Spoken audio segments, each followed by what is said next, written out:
The slap echoed through Courtroom 7 like a gunshot.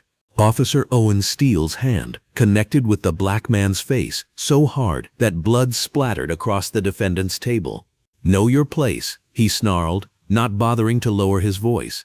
The man in the blue jacket didn't flinch, didn't fight back, just slowly wiped the blood from his lip with a tissue. What Steele didn't know was that he had just struck Commissioner Clayton Rivers, the new head of the entire police department, sworn in just 3 hours earlier. Rivers hadn't come to announce his authority. He came to witness how his officers really behaved when they thought no one important was watching. "Which state do you live in?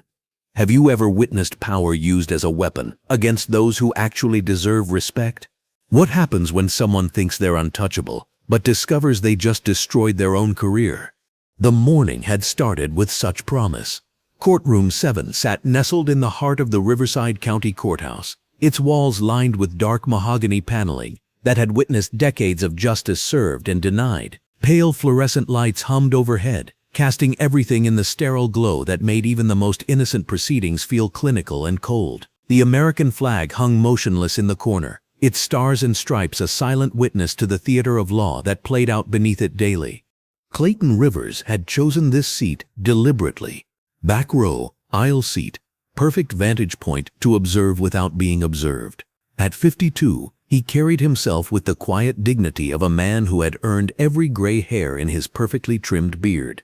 His navy blue suit jacket was tailored but not ostentatious, the kind of professional attire that commanded respect without demanding attention. A black leather briefcase sat at his feet, its contents more explosive than anyone in the room could imagine. 3 hours and 17 minutes earlier, Clayton Rivers had raised his right hand in the mayor's office and sworn to serve and protect the citizens of Riverside County as their new police commissioner. The ceremony had been brief, professional, attended only by the mayor, the deputy mayor, and a handful of city council members. No press, no fanfare. Rivers had requested it that way. He wanted to begin his tenure not with speeches and photo opportunities, but with truth. The truth about how his department really operated when the cameras weren't rolling. Rivers had spent 23 years in law enforcement, climbing from patrol officer to detective to federal investigator. He'd seen departments transform under strong leadership, and he'd watched others crumble under the weight of their own corruption. When the mayor had offered him this position, Rivers had accepted with one condition: complete autonomy to investigate and reform as he saw fit. The mayor, desperate after a series of brutality scandals that had cost the city millions in settlements, had agreed without hesitation. Now, sitting in this courtroom, Rivers was conducting his first unofficial investigation. He wanted to see how his officers behaved in their natural habitat when they thought no one important was watching. What he was witnessing exceeded his worst expectations. Officer Owen Steele stood near the courtroom entrance, like a guard dog protecting territory that wasn't his to claim. At 34, Steele had 15 years on the force, and a reputation that preceded him through every precinct in the county. He was the kind of cop who saw his badge not as a symbol of service, but as a license for dominance. His uniform was immaculate, pressed to razor sharpness, buttons gleaming under the fluorescent lights. But his eyes told a different story. They scanned the courtroom with the predatory focus of someone who had learned to spot weakness and exploit it. Rivers had studied Steele's file extensively during his preparation for this job. 17 formal complaints in 5 years, each one dismissed or downgraded by supervisors who seemed more interested in protecting the department's image than protecting the community it served. Use of excessive force, racial profiling, intimidation of witnesses. The pattern was clear to anyone willing to look, but apparently no one in leadership had been willing to look very hard. Until now. The morning's docket was routine. Traffic violations, minor drug possessions, domestic disturbances. The kind of cases that filled courtrooms across America every day, involving people whose lives could be forever altered by the decisions made in rooms like this. Rivers watched as defendant after defendant approached the bench, most of them black or Hispanic, most of them clearly overwhelmed by a system that seemed designed to confuse rather than clarify. Steele's behavior toward these defendants was a masterclass in weaponized authority. He didn't need to touch anyone to intimidate them. A step forward here, a hand resting on his weapon there, a cold stare that lasted just long enough to send a message. Rivers recognized the tactics because he'd spent years training officers to avoid exactly this kind of behavior. Steele had apparently attended different training sessions. It was during the third case of the morning that Steele first noticed Rivers. A young black woman was approaching the defendant's table, clearly nervous, fumbling with papers that looked like they might blow away in the slightest breeze. She was probably 25, wearing her best attempt at professional attire, but Rivers could see the fear in her eyes. This was likely her first time in court, possibly for something as minor as a traffic ticket, but the system had a way of making even the innocent feel guilty. Steele's gaze swept the courtroom and landed on Rivers. The calculation was immediate and obvious. Wrong skin color, wrong attitude, wrong place. Rivers sat with the composed stillness of someone accustomed to authority. His posture straight but relaxed, his attention focused but not deferential. To Steele, this was a problem that needed solving. Rivers watched Steele's approach with the detached interest of a scientist observing a predictable experiment. He'd seen this dance before, had hoped it was less common than his research suggested. He was about to learn otherwise. "You lost." Steele's voice carried the casual aggression of someone who expected immediate compliance. He stood close enough to Rivers' seat to invade personal space, far enough away to maintain plausible deniability if questioned later. It was a technique as old as policing itself. Rivers looked up with calm eyes that revealed nothing. "No, officer, I'm exactly where I need to be." The response clearly wasn't what Steele expected.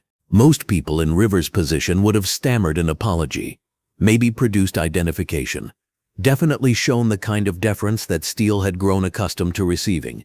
Rivers did none of these things. He simply returned his attention to the proceedings, as if Steele was nothing more than a minor interruption in his morning.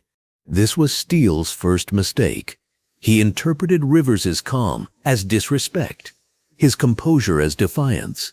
In Steele's worldview, there were two types of people: those who immediately recognized his authority and those who needed to be taught to recognize it. Rivers, sitting quietly in his blue jacket with his briefcase at his feet, had just been categorized as the latter. "I asked you a question," Steele said, his voice rising just enough to carry to nearby seats. "You gonna answer? Or do we need to take this conversation somewhere more private?" Rivers understood the threat embedded in those words. How many times had Steele used similar language to intimidate citizens into compliance? How many people had backed down rather than face whatever private conversation Steele had in mind? The thought made Rivers' jaw tighten almost imperceptibly, but his voice remained steady. "I answered your question, officer. I'm not lost. I'm observing public proceedings in a public courtroom, which is my right as a citizen." The word "right" seemed to flip a switch in Steele's brain. Rivers watched the transformation happen in real time. The pretense of professional courtesy vanished, replaced by something uglier and more honest. Steele's hand moved to his belt, not quite touching his weapon, but making sure Rivers noticed the proximity.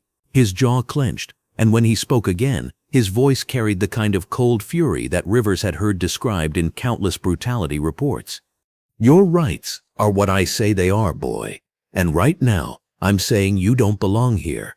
The racial slur hung in the air like a toxic cloud. Rivers felt its impact, not just as a personal insult, but as confirmation of everything he'd suspected about the culture of this department. Around them, other people in the courtroom shifted uncomfortably, but no one spoke up. No one challenged Steele's language or behavior. They'd all learned the same lesson that Steele was trying to teach Rivers. Resistance was futile, compliance was survival. But Rivers wasn't like the others in this room. He'd spent his entire career preparing for moments exactly like this one, not as a victim but as someone with the power to ensure that moments like this became extinct. "Officer," Rivers said quietly, his voice carrying just enough authority to make Steele pause, "I think there's been a misunderstanding. It was the wrong thing to say. Or perhaps it was exactly the right thing to say, depending on one's perspective." Steele heard challenge in those words, heard someone refusing to back down, when backing down was the only acceptable response. His training, such as it was, should have told him to de-escalate. His experience should have warned him that calm confidence in the face of authority often indicated authority of a different kind. Instead, Steele's ego took control. Here was a black man in a courtroom, refusing to show proper deference, using words like misunderstanding, as if his opinion mattered. In Steele's twisted worldview, this was intolerable insubordination that required immediate correction. The slap came without warning, delivered with the full force of 15 years of unchecked aggression and racial resentment. Steele's palm connected with Rivers' left cheek with a sound that seemed to freeze time itself. The impact was brutal, deliberate, designed not just to cause pain, but to humiliate. Blood immediately appeared at the corner of Rivers' mouth, a crimson reminder that in Steele's world, violence was always an acceptable response to perceived disrespect. "Know your place," Steele snarled, not bothering to lower his voice. The words carried to every corner of the courtroom, a public declaration of his philosophy about power and race and who deserved what in America. What happened next would be studied in police academies for years to come, analyzed by experts in law enforcement psychology, and debated in courtrooms across the nation. Because Clayton Rivers, sitting in his blue jacket with blood trickling from his lip, did something that no one in that room expected. He remained perfectly calm.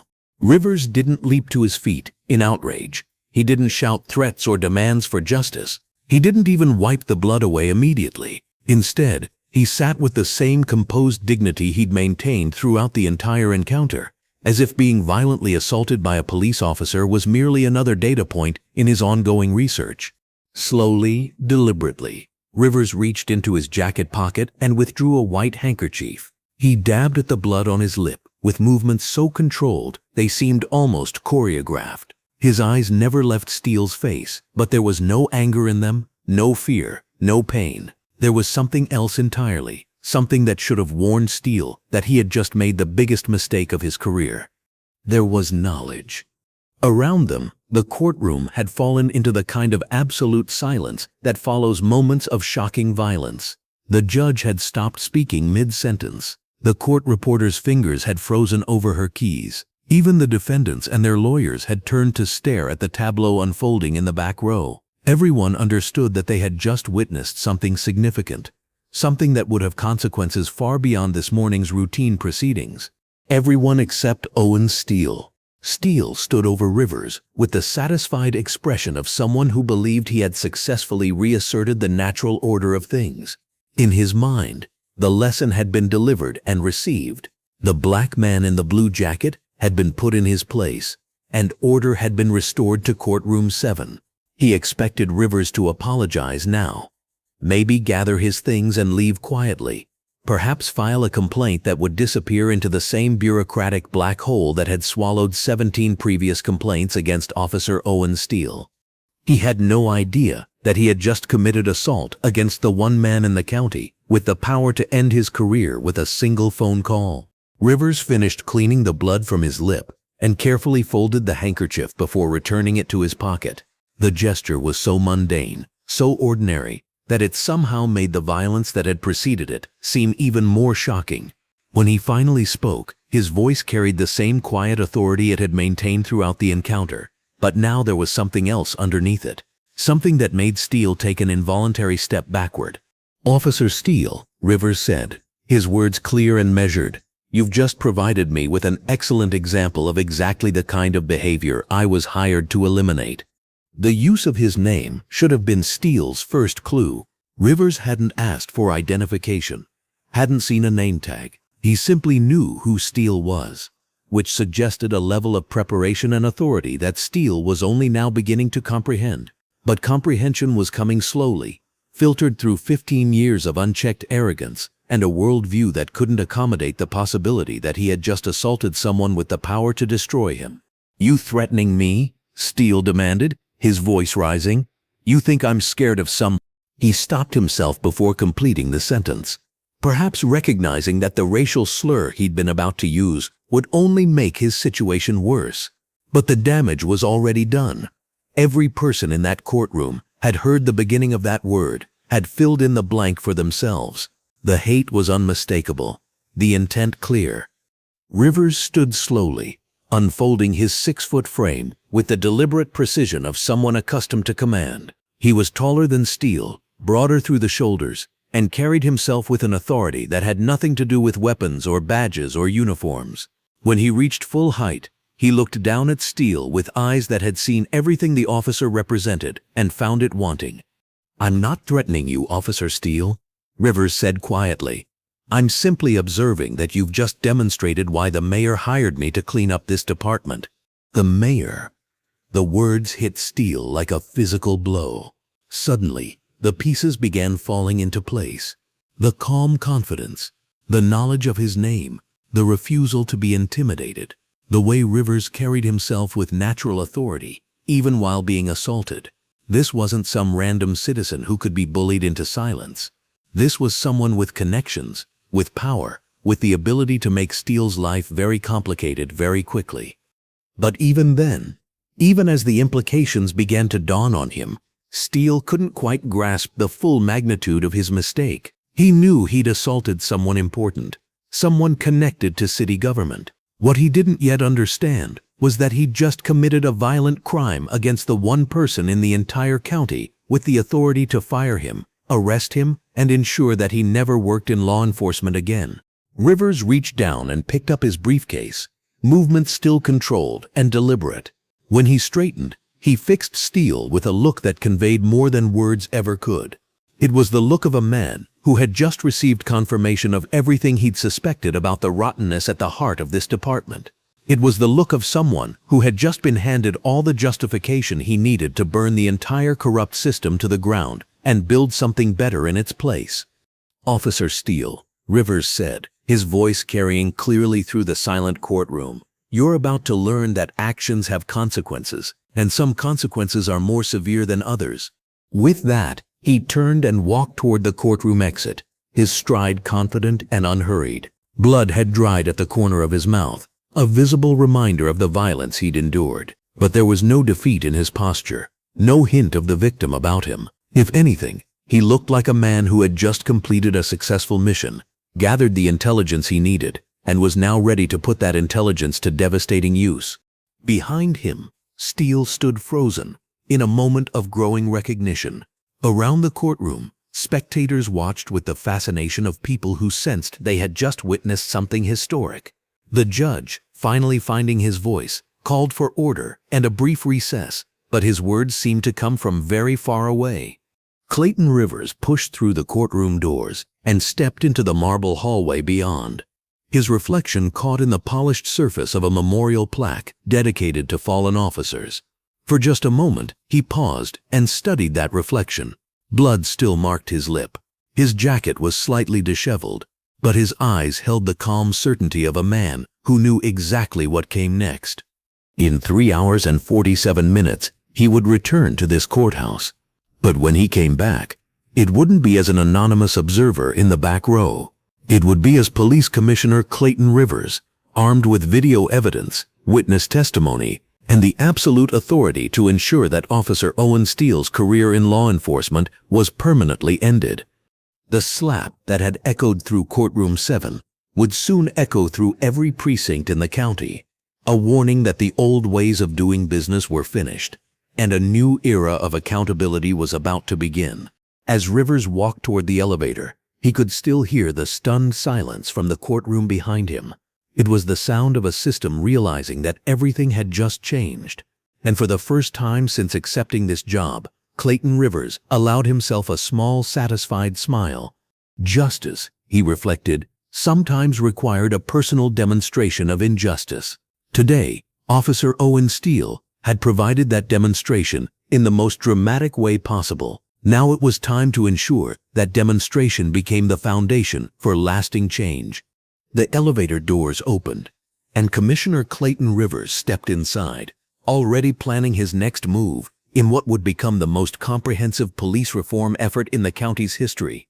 Behind him, in Courtroom 7, Officer Owen Steele was still standing in the exact spot where he'd just destroyed his own career, slowly beginning to understand that the black man he'd assaulted was not just anyone. He was everyone's new boss. 4 hours earlier, at precisely 8 a.m., Clayton Rivers had stood in the mayor's oak-paneled office with his right hand raised and his left hand resting on a leather-bound copy of the Constitution. The oath he spoke that morning carried the weight of 23 years in law enforcement and the hopes of a community that had been betrayed too many times by those sworn to protect them. Mayor Patricia Valdez administered the oath herself, her voice steady but her eyes reflecting the gravity of what she was asking this man to accomplish. "Do you, Clayton Rivers, solemnly swear to faithfully execute the duties of Police Commissioner for Riverside County, to uphold the Constitution of the United States and the laws of this state, and to serve with integrity, courage, and justice for all citizens regardless of race, color, creed, or station in life?" "I do," Rivers had replied, his voice carrying the quiet conviction that had defined his entire career. Those two words weren't just an acceptance of position. They were a declaration of war against every corrupt practice, every abuse of power, every moment of injustice that had flourished in the shadows of this department for far too long. The ceremony itself had been deliberately intimate. Mayor Valdez had insisted on privacy, partly for security reasons, but mostly because both she and Rivers understood that real change happened not in front of cameras, but in the grinding work of daily operations. Present were Deputy Mayor James Chen, 3 city council members, and Rivers' wife, Dr. Sarah Rivers, who had driven down from their home in the hills to witness her husband take on what she privately considered the most dangerous job of his career. Not dangerous because of the criminals he might face, but dangerous because of the corruption he was determined to root out. Rivers had worn his best suit that morning, the same navy blue ensemble he'd later wear to Courtroom 7. Sarah had adjusted his tie before they left home, her fingers lingering at his collar as she studied his face in their hallway mirror. 26 years of marriage had taught her to read the subtle signs of his determination, the set of his jaw, the focus in his dark eyes, the way he carried himself when he'd made a decision that couldn't be unmade. "You know they're going to fight you," she'd said quietly, her reflection meeting his in the glass. "Every step of the way." "I'm counting on it," he'd replied, covering her hands with his. "When they fight, they reveal themselves. And when they reveal themselves, I can deal with them appropriately." Dr. Sarah Rivers was no stranger to her husband's approach to justice. As chief of emergency medicine at Riverside General Hospital, she'd treated too many victims of police brutality to have any illusions about the scope of the problem Clayton was inheriting. She'd also seen him work miracles in previous positions, transforming departments that seemed irredeemably broken into models of professional law enforcement. But this assignment felt different, bigger, more personal. "Just promise me you won't try to fix everything on your first day," she'd said, straightening his jacket one final time. "I promise," he'd replied. "I'll save some for day 2.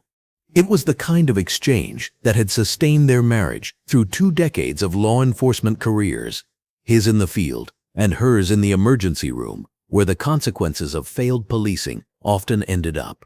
They both understood that humor was sometimes the only defense against the weight of seeing too much human cruelty, too much systemic failure, too much preventable tragedy. Now standing in the mayor's office with his hand still raised, Rivers reflected on the path that had brought him to this moment. It had been neither straight nor easy. Born in Detroit to a postal worker father and a teacher mother, Clayton Rivers had grown up in a neighborhood where police were viewed with deep suspicion and well-earned mistrust. His childhood had been shaped by stories of police misconduct, by the understanding that a traffic stop could become a life-threatening encounter, by the knowledge that justice and law enforcement were often opposing rather than complementary forces. His decision to become a police officer had shocked his family and friends. Why would a bright young black man voluntarily join an institution that had shown such consistent hostility toward people who looked like him? The question had followed Rivers through police academy, through his early years on patrol, through every promotion and every assignment. The answer was both simple and complex. He believed the system could be changed from within, but only by people willing to do the hard work of changing it. His first assignment had been in East Detroit, working the night shift in neighborhoods that more senior officers avoided whenever possible. Rivers had approached the job with a combination of idealism and pragmatism that quickly set him apart. He learned the names of the kids on his beat. He knew which families were struggling and which were thriving. He understood that effective policing wasn't about enforcement, but about community, not about authority, but about service. It had taken him 3 years to make detective, record time for someone without political connections or family in the department. His clearance rate was exceptional, but more importantly, his methods were unimpeachable. Rivers solved cases through intelligence and patience, not through intimidation and shortcuts. Witnesses trusted him because he'd proven trustworthy. Suspects confessed because they knew he'd treat them fairly, regardless of their decisions.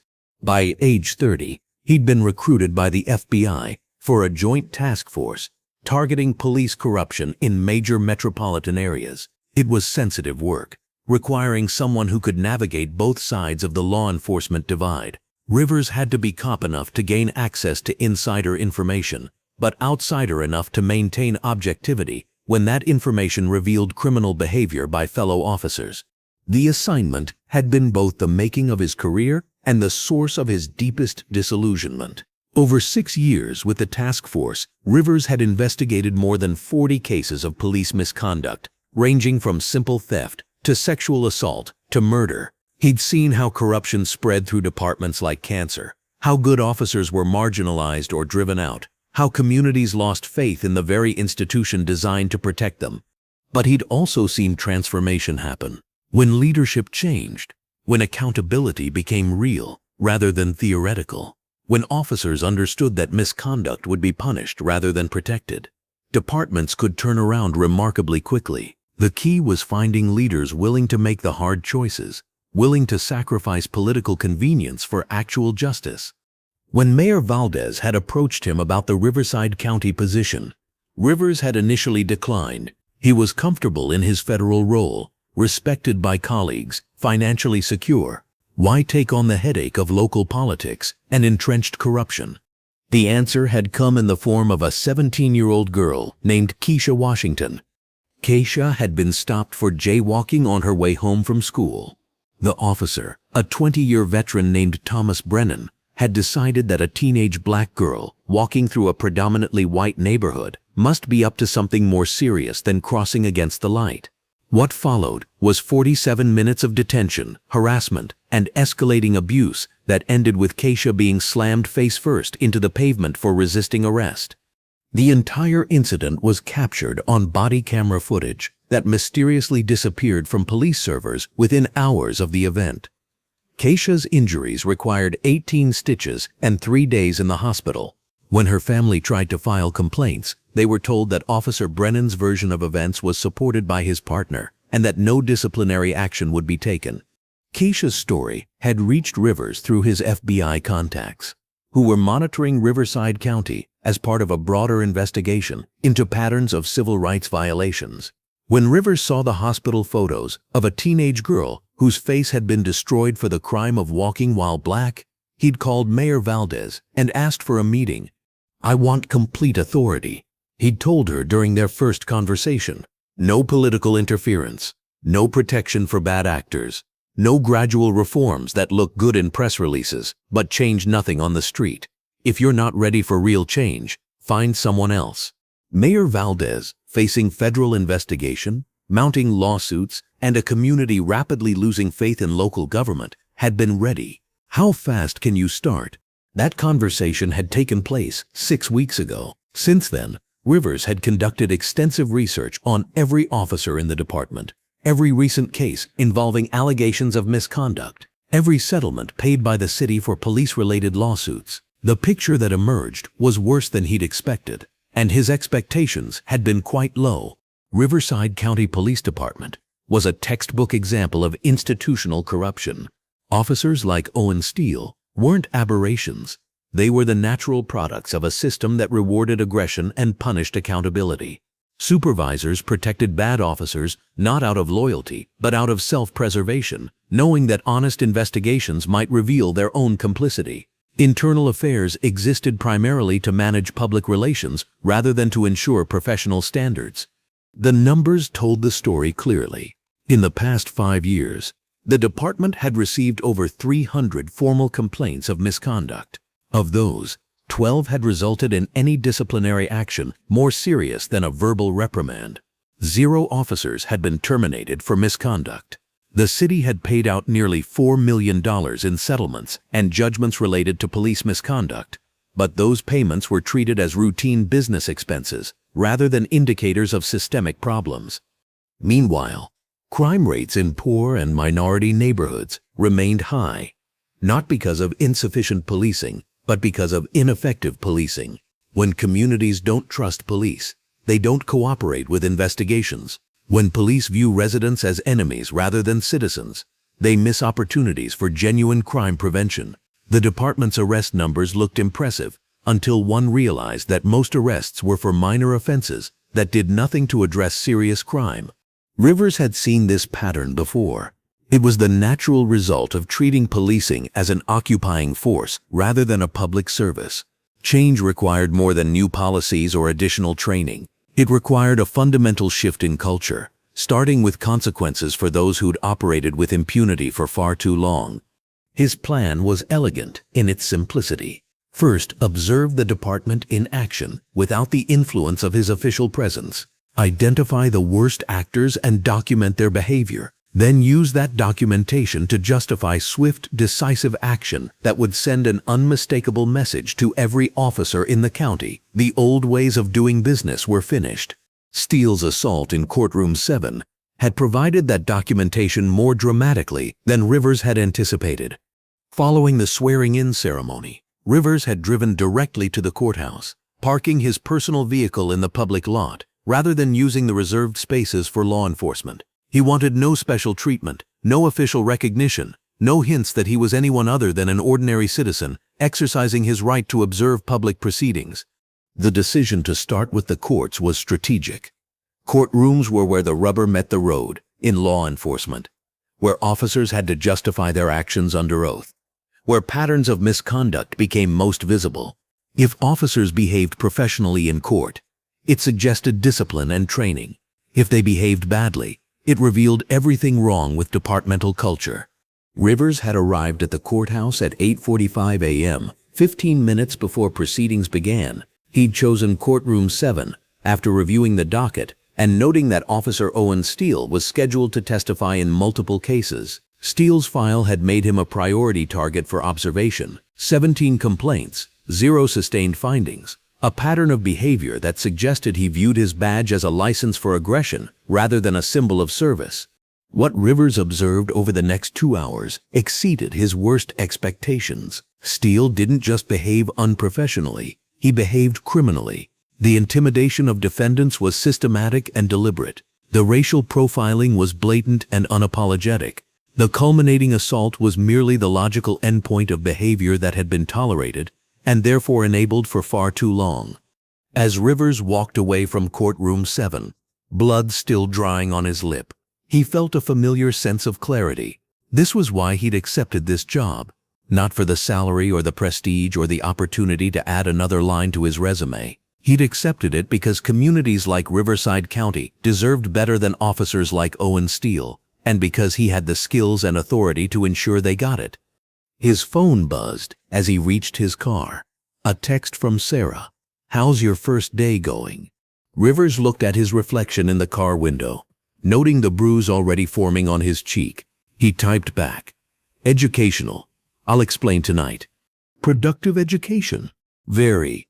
Rivers started his car and began the drive back to police headquarters. He had phone calls to make, reports to review, and a press conference to schedule. By the end of the day, Officer Owen Steele would be under arrest. By the end of the week, every officer in the department would understand that the era of unaccountable policing was over. As he drove through the neighborhoods his officers were sworn to protect, Rivers reflected on the words he'd spoken just 4 hours earlier. "I do." 2 simple words that committed him to a task that would require every skill he'd developed over 23 years in law enforcement. But as he thought about Keisha Washington, about the countless other victims of police misconduct, about the communities that had lost faith in the very institution meant to serve them, Rivers knew he'd made the right choice. Change was never easy, especially when it challenged entrenched power and institutional inertia. Fortunately, Clayton Rivers had never been interested in easy. He'd been interested in necessary. And nothing had ever been more necessary than the work he was about to begin. The blood on his lip was already beginning to clot, but the memory of Steele's assault would fuel the most comprehensive police reform effort in county history. Sometimes, Rivers reflected, the most personal injuries led to the most systemic changes. Today's education was complete. Tomorrow's transformation would begin. Officer Owen Steele had been building his empire of impunity for 15 years, one unchallenged abuse at a time. What had begun as minor violations of protocol during his rookie year had evolved into a systematic reign of terror that touched every corner of Riverside County's most vulnerable communities. By 2024, Steele didn't just break the law, he had become a law unto himself, protected by a network of supervisors who valued loyalty over justice and silence over accountability. The foundation of Steele's kingdom had been laid on his very first day of patrol in 2000. Webb was a 20-year veteran with a reputation for old-school policing, which in Riverside County meant policing that prioritized control over community, fear over respect. Forget everything they taught you in the academy, Webb had told Steele during their first shift together. That's all theory and feel-good bullshit. Out here, there's only one rule that matters. You go home safe at the end of every shift, and you make sure the animals know who's in charge. The word animals wasn't random. In Webb's lexicon, it referred specifically to young Black and Hispanic men, the population he viewed as inherently criminal and perpetually dangerous. Webb had survived 2 decades on the force by treating every interaction with minority citizens as a potential combat situation, and he passed this worldview on to Steele with the enthusiasm of a missionary spreading gospel. Steele's first official act of misconduct came during his 3rd week on the job. He and Webb had stopped a 17-year-old Black teenager named Jerome Patterson for suspicious behavior, which in practice meant walking through a predominantly white neighborhood while carrying a backpack. When Jerome asked why he was being detained, Steele had shoved him against their patrol car, hard enough to leave bruises. "Don't question authority, boy," Steele had snarled, using the racial epithet with the casual confidence of someone who'd heard it used by his training officer dozens of times. "You speak when spoken to, and you do what you're told." Jerome had filed a complaint the next day, providing a detailed account of the incident along with photos of his injuries. The complaint had been assigned to Sergeant Patricia Donovan for investigation. Donovan, a 15-year veteran who had learned that career advancement required protecting fellow officers rather than protecting citizens, had conducted what could generously be called a perfunctory investigation. She interviewed Steele and Webb, both of whom claimed that Jerome had become combative and aggressive during a routine stop. They insisted that minimal force had been used only after Jerome attempted to flee. When Donovan pointed out that the physical evidence didn't support their version of events, Webb had looked at her with the tired patience of a teacher instructing a slow student. "Patricia," he'd said, "you know how these people are. They'll say anything to get a payday from the city. You really gonna take the word of some punk kid over 2 sworn officers?" The investigation was closed within a week. Jerome's complaint was marked unfounded, meaning that the investigating officer had determined that the alleged misconduct simply hadn't occurred. No disciplinary action was taken. No additional training was recommended. The incident disappeared into the bureaucratic void as if it had never happened. For Steele, the lesson was clear and intoxicating. He could do whatever he wanted to whoever he wanted, as long as he targeted the right people and maintained the support of his fellow officers. The system wasn't designed to hold him accountable. It was designed to protect him from accountability. Over the following months, Steele's behavior became increasingly aggressive. He perfected the art of manufacturing probable cause for searches that yielded nothing but humiliation for his targets. He learned to write reports that transformed victim into aggressor, brutality into self-defense, harassment into heroism. Most importantly, he discovered that his supervisors not only tolerated his methods but actively encouraged them.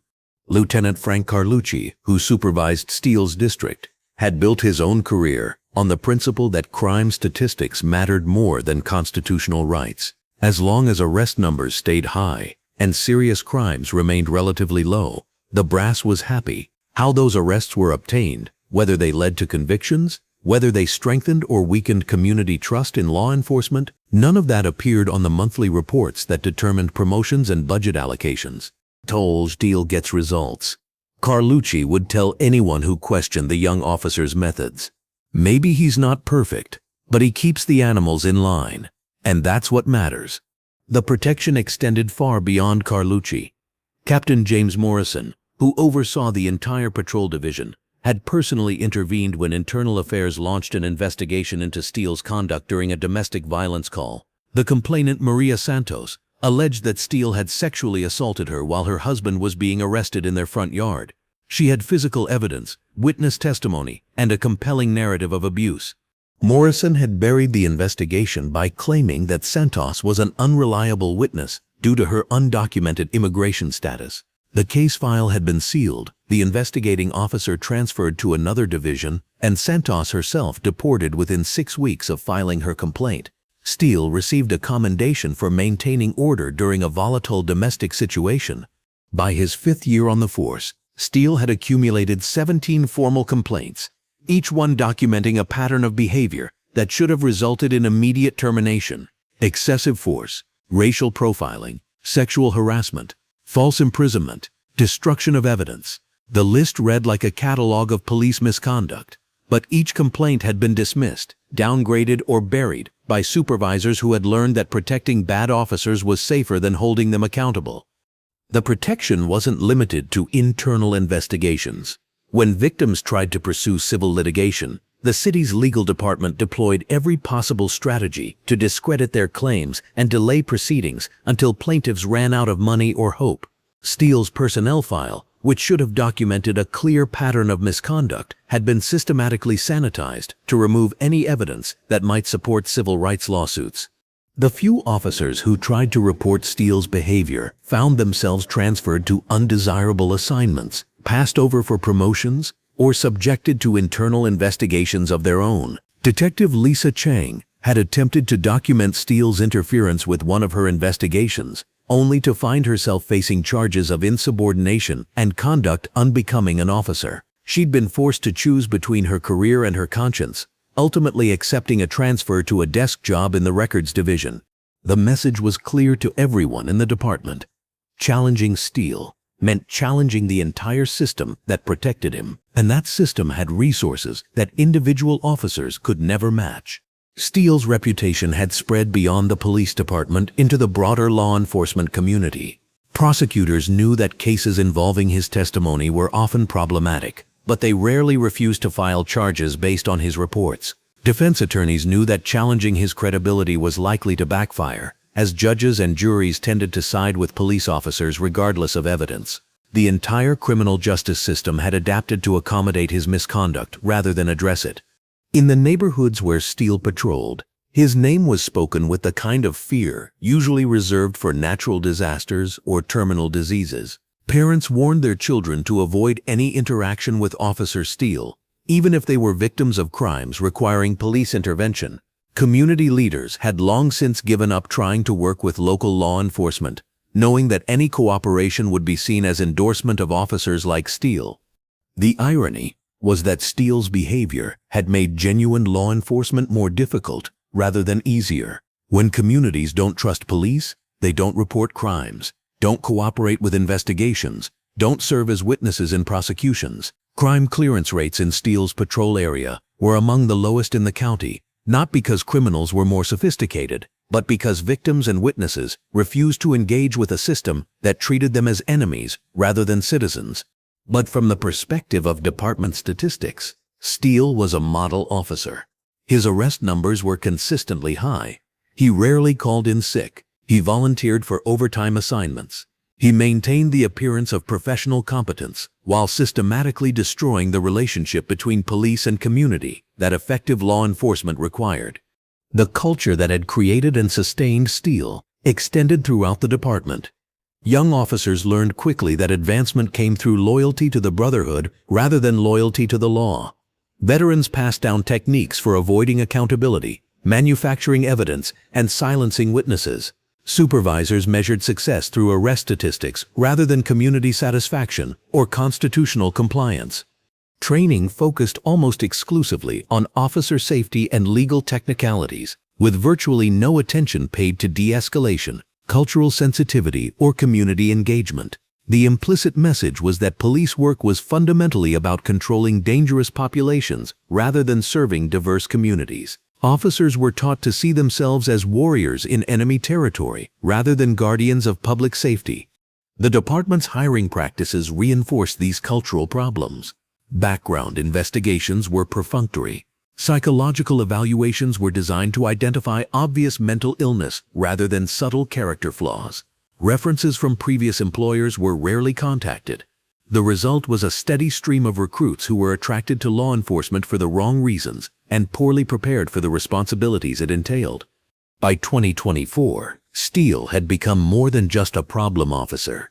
He had become a symbol of everything wrong with American policing. His 15-year career represented a complete failure of oversight, accountability, and leadership. He was the natural product of a system that rewarded aggression and punished conscience, that valued loyalty over lawfulness, that treated constitutional rights as obstacles to be overcome rather than principles to be upheld. Standing in Courtroom 7, after assaulting Clayton Rivers, Steele embodied 15 years of unchecked power and unlearned lessons. He had grown so accustomed to impunity that the possibility of consequences had become literally unthinkable. In his mind, he had just done what he always did, put an uppity black man in his proper place, and the system would protect him just as it always had. What Steele didn't understand was that systems could change, leaders could be replaced, cultures could be transformed. The network of protection that had shielded him for 15 years was about to be dismantled by someone who understood corruption from the inside and possessed the authority to root it out completely. The kingdom that Steele had built through violence and intimidation was about to be conquered by someone who understood that real authority came not from fear but from justice, not from power but from service, not from protecting the guilty but from protecting the innocent. Rivers' calm response to being assaulted hadn't been weakness, it had been strategy. He was gathering evidence not just of Steele's misconduct, but of the entire system that had enabled it. The blood on his lip would become the foundation for charges not just against Steele, but against every supervisor who had protected him, every colleague who had remained silent, every administrator who had prioritized department image over community safety. As Steele stood in that courtroom, still believing he was invulnerable, the empire he had spent 15 years building was already beginning to crumble. He just didn't know it yet. The reckoning that Steele had avoided for 15 years was finally coming, and it was being delivered by the one person with the authority, experience, and determination to ensure that it would be thorough, swift, and permanent. Owen Steele's kingdom was about to fall. The only question was how many others would fall with it. The sound of Owen Steele's hand connecting with Clayton Rivers' face had created more than just physical impact. It had shattered the carefully maintained illusion that justice was blind in Courtroom 7.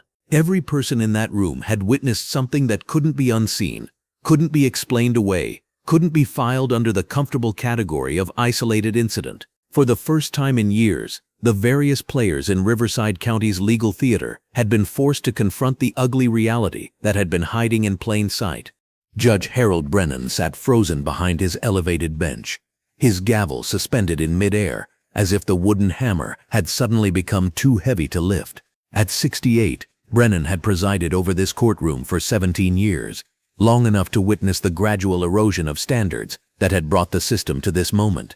He'd seen officers like Steele operate with increasing boldness, had watched the line between law enforcement and law-breaking blur until it was nearly invisible. But Brennan, like so many others in the system, had chosen the path of willful blindness. It was easier to process cases according to routine than to acknowledge that some of the officers testifying in his courtroom were themselves criminals. It was simpler to accept police testimony at face value than to investigate the growing number of inconsistencies and implausible narratives that crossed his bench daily. Now watching Steele stand over a bleeding citizen with the casual satisfaction of someone who'd just completed a routine task, Brennan could no longer maintain his carefully constructed ignorance. The assault had been so blatant, so obviously unprovoked, so clearly criminal that even his well-practiced ability to rationalize police misconduct had reached its limits. Brennan's paralysis wasn't just personal, it was institutional.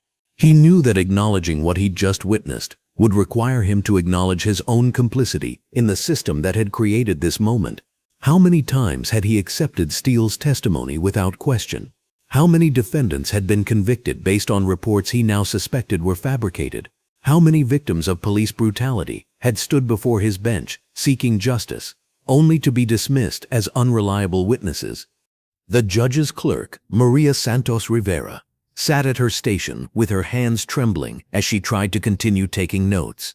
Maria had been working in the court system for 12 years, long enough to recognize the signs of police misconduct and long enough to understand the consequences of speaking out against it. She'd seen what happened to court employees who challenged officers like Steele, transferred to less desirable assignments, passed over for promotions, subjected to investigations that found reasons to question their competence or loyalty. But Maria had also seen the victims. She'd processed the paperwork for countless cases where police testimony didn't match physical evidence, where witness accounts contradicted official reports, where obvious signs of abuse were explained away as resisting arrest or officer safety concerns. She'd become expert at reading between the lines of police reports, at recognizing the coded language that transformed victim into aggressor, brutality into justified force. What made this moment different was the victim himself. The man in the blue jacket hadn't behaved like the typical targets of police aggression. He hadn't cowered or apologized or tried to de-escalate through submission. Instead, he'd maintained a dignity and composure that suggested authority, education, resources, the kind of background that made police officers vulnerable to consequences for their actions. Maria had noticed other things too. The way the man had known Steele's name without being introduced, the quality of his clothing and briefcase, the careful way he documented his injury, as if he understood the importance of preserving evidence. Most importantly, the complete absence of fear in his demeanor, as if being assaulted by a police officer was merely an inconvenience rather than a life-threatening situation. In the gallery, the reaction varied dramatically based on each witness's relationship to the criminal justice system.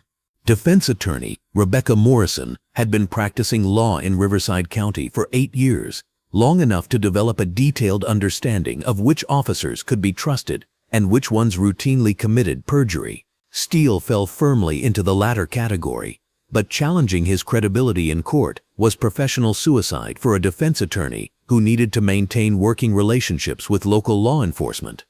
Morrison had built her practice on the understanding that the system was fundamentally corrupt, but that working within that corruption was the only way to achieve even limited success for her clients. She plea-bargained cases that should have gone to trial, accepted evidence she knew was fabricated, and remained silent about misconduct she witnessed daily. It was a devil's bargain, but one that allowed her to help at least some of the people who desperately needed legal representation. But watching Steele assault an obviously innocent citizen had pushed Morrison beyond her carefully maintained neutrality. This wasn't about protecting guilty clients or navigating prosecutorial overreach. This was about witnessing a violent crime committed by someone who was supposed to uphold the law. For the first time in years, Morrison felt the moral clarity that had originally drawn her to criminal defense work. She began typing notes on her phone, documenting everything she'd witnessed with the precision that came from years of legal training. Timestamps, direct quotes, physical descriptions. She understood that this moment might represent an opportunity to challenge not just Steele, but the entire system that had protected him for so long.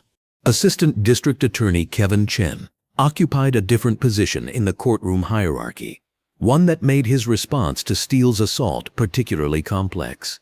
As a prosecutor, Chen depended on police officers to build the cases that determined his success rate, his reputation, and his career advancement. Officers like Steele provided the arrests, evidence, and testimony that kept Chen's conviction statistics at levels that satisfied his supervisors. Chen had long suspected that Steele's methods were questionable. But suspicion wasn't the same as knowledge, and knowledge wasn't the same as proof. More importantly, even proof of misconduct didn't necessarily require action if that action would undermine other legitimate prosecutions. Chen had learned to exist in the gray area between legal ethics and practical necessity, accepting evidence that might be tainted if the alternative was letting dangerous criminals walk free.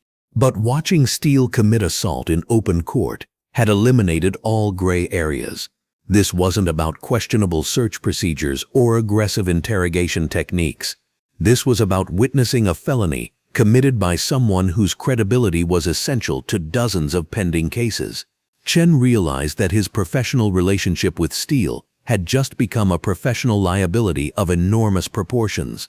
Chen's phone was already buzzing with messages from colleagues who'd heard rumors about something significant happening in Courtroom 7. Word traveled fast in the insular world of local law enforcement, and Chen knew that within hours, every prosecutor, defense attorney, and judge in the county would know that Owen Steele had lost his mind and assaulted a citizen in open court.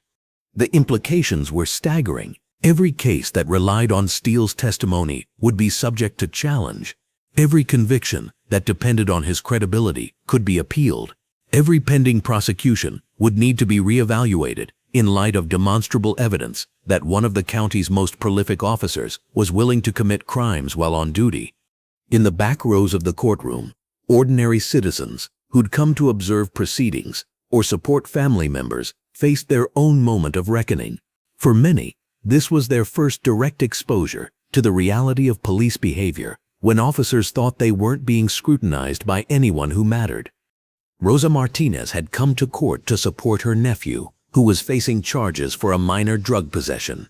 She'd arrived early to get a good seat and had been watching the proceedings with the mixture of anxiety and hope that characterized most family members in her situation. Like many residents of Riverside County's Latino community, Rosa had a complicated relationship with law enforcement. She appreciated the need for police protection, but had experienced enough discrimination and harassment to maintain a healthy skepticism about police motives and methods. Watching Steele assault the man in the blue jacket had confirmed Rosa's worst suspicions about local law enforcement. This wasn't just bias or unprofessionalism. This was criminal violence committed by someone who clearly believed he was above the law. Rosa began recording on her phone, understanding instinctively that this moment needed to be preserved and shared with others who might not believe that such things still happened in American courtrooms. Her documentation was being replicated throughout the gallery. Cell phones appeared as if by magic, their cameras focused on Steele and his victim. Social media posts began appearing within minutes, carrying grainy video and eyewitness accounts to networks far beyond Riverside County. The assault that Steele had committed in the belief that he was protected by institutional loyalty was being broadcast to audiences that had no investment in maintaining that protection. Officer David Chen, Steele's current partner, stood near the courtroom entrance in a state of professional crisis. Chen was a 5-year veteran who'd been paired with Steele for the past 18 months, long enough to witness behavior that had left him deeply uncomfortable but unsure how to respond. Chen had joined the police force with genuine intentions to serve his community, but he'd quickly learned that idealism was a luxury that could destroy careers. Working with Steele had been educational in ways that the police academy had never prepared him for. Chen had watched his partner manufacture probable cause, falsify reports, and intimidate witnesses with the casual efficiency of someone who'd perfected these techniques over many years. Each incident had presented Chen with a choice: report the misconduct and destroy his own career, or remain silent and become complicit in behavior he knew was wrong. Chen had chosen silence, telling himself that he was gathering evidence for some future reckoning that would make his complicity worthwhile. He documented incidents in a private journal, collected evidence that could someday be used to bring accountability to officers like Steele. But as months passed without action, Chen had begun to understand that his inaction was itself a form of action, that every day he remained silent was another day that Steele's victims suffered without justice. Now, watching his partner commit assault in open court, Chen realized that the moment of reckoning had arrived, whether he was ready for it or not. There would be investigations, interviews, questions about what he'd known and when he'd known it. His carefully maintained neutrality was about to be exposed as complicity, his documentation as evidence not of future courage, but of past cowardice. Court reporter Jennifer Walsh continued transcribing with mechanical precision, her fingers moving across the keys, even as her mind struggled to process what she was documenting. Walsh had been recording court proceedings for 14 years, long enough to develop an almost supernatural ability to remain focused on her technical duties regardless of the drama unfolding around her. She'd transcribed murder trials, child abuse cases, domestic violence hearings, testimony that would have traumatized ordinary citizens, but that had become routine for someone in her position. But this felt different. This wasn't testimony about violence that had occurred elsewhere. This was violence happening in real time, in a space that was supposed to be sacred to the principle of justice. Walsh's training told her to keep typing, to preserve an accurate record regardless of her personal feelings. But her conscience told her that some moments required more than passive documentation. Walsh's transcript would become crucial evidence in the investigations that followed.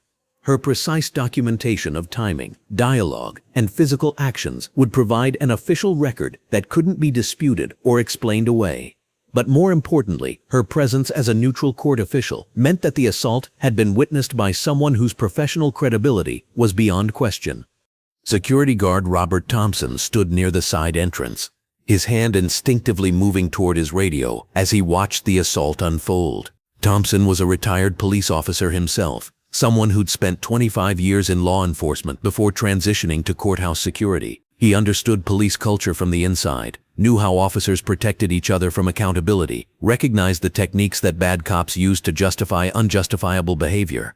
Thompson had worked with officers like Steele during his own career, had watched good cops get driven out while bad cops got promoted, had seen the gradual transformation of law enforcement from public service to occupying force. His retirement had been partially motivated by disgust with the direction his profession was heading, but he'd hoped that courthouse security would allow him to remain connected to law enforcement while avoiding its worst excesses. Now he was being forced to confront the reality that there was no escape from the corruption that had infected every level of the criminal justice system. The assault he'd just witnessed would require official response, incident reports, investigations that would drag him back into the politics and cover-ups he'd tried to leave behind. But Thompson also recognized opportunity in this moment. The victim's calm, authoritative response suggested someone with the resources and knowledge to fight back effectively. For the first time in years, Thompson felt hope that real accountability might be possible, that officers like Steele might finally face consequences for behavior that had been tolerated for far too long. As Clayton Rivers walked out of Courtroom 7, he left behind a room full of people who could no longer pretend they hadn't seen what they'd seen. The assault had been too public, too blatant, too well documented to disappear into the bureaucratic void that had swallowed so many previous incidents of police misconduct. The hierarchy that had protected officers like Steele for decades was about to discover that some victims couldn't be silenced, some witnesses couldn't be intimidated, and some moments couldn't be undone. The comfortable arrangements that had allowed systematic abuse to flourish in the shadows were about to be exposed to light that would make them impossible to maintain. Change was coming to Riverside County, whether the existing power structure was ready for it or not. The taste of blood in Clayton Rivers' mouth was metallic and immediate, but the taste of vindication was sweeter. As he walked through the courthouse corridors with deliberate calm, Rivers felt the familiar surge of clarity that came when abstract problems became concrete solutions. For 23 years, he'd studied police misconduct from the outside, analyzing patterns and recommending reforms. Now he'd experienced it from the inside, and the experience had provided him with something far more valuable than academic understanding, unimpeachable moral authority. Rivers paused in front of the marble memorial, dedicated to fallen officers, using the polished surface as a mirror to assess the damage to his face. The bruise was already forming, a dark purple shadow spreading across his left cheek like spilled ink. His lip had stopped bleeding but remained swollen, evidence of the violence that had been inflicted on him for the crime of existing while black, in a space where Officer Owen Steele had expected deference. The irony wasn't lost on Rivers. He was standing in front of a monument honoring police officers who died in the line of duty, while blood from an assault committed by a living officer dried on his face. The memorial spoke of sacrifice and honor and service, values that Owen Steele had perverted into their exact opposites. It was a perfect metaphor for what had happened to American policing, noble ideals corrupted by those too small to embody them. Rivers' phone buzzed with a text from his wife. "How's your first day going?" He considered his response carefully. Sarah would see the bruise when he got home, would demand an explanation, would worry about his safety in ways that went far beyond the ordinary concerns of a law enforcement spouse. But she'd also understand the strategic importance of what had just happened, would recognize that Steele's assault had provided them with an opportunity that couldn't be manufactured or replicated. "Educational," he typed back. "I'll explain tonight." Productive education? Very. The exchange was typical of their relationship, coded communication that conveyed essential information without revealing sensitive details. Sarah understood that Rivers' work often required discretion, even within their marriage. She also understood that when he described something as educational, it usually meant he'd discovered evidence of corruption that would require aggressive response. Rivers pocketed his phone and continued walking toward the courthouse exit. Each step was deliberate, calculated to project authority rather than victimhood. He'd learned long ago that perception was often more important than reality in law enforcement, that how people interpreted your behavior could determine whether they saw you as strong or weak, credible or questionable, worthy of respect or deserving of contempt. The assault had been traumatic, but Rivers refused to allow trauma to define his response. He'd been struck before, during his career, had faced violence from criminals who saw him as an obstacle to their illegal activities. But this was different. This violence had come from someone who was supposed to be on the same side, someone whose oath and badge should have made him an ally rather than an enemy. The psychological impact was complex and layered. On one level, Rivers felt the natural human response to unprovoked aggression, anger, humiliation, the desire for immediate retaliation. Steele's casual use of racial epithets had been particularly triggering, reminding Rivers of every moment in his life when his skin color had been treated as justification for different treatment, lesser treatment, violent treatment. But on another level, Rivers felt the cool satisfaction of a hunter who'd successfully lured dangerous prey into the open. Steele's assault hadn't been an unfortunate incident that derailed Rivers' plans. It had been the logical culmination of those plans, the inevitable result of placing someone like Steele in a situation where his true nature would be revealed. Rivers had known, based on his research into Steele's background, that the officer was prone to violence when challenged by people he considered inferior. The assault had been predictable, almost scripted. What made it valuable wasn't its spontaneity, but its documentation. Every moment had been witnessed, recorded, preserved for future use in ways that would make denial impossible and consequences inevitable. As Rivers reached his car, he allowed himself a moment to process the personal dimensions of what had just happened. He'd been assaulted not as Police Commissioner Clayton Rivers, but as an anonymous black man who dared to occupy space that Owen Steele considered off-limits. The attack had been racial in motivation, criminal in execution, and systematic in its underlying assumptions about power and privilege.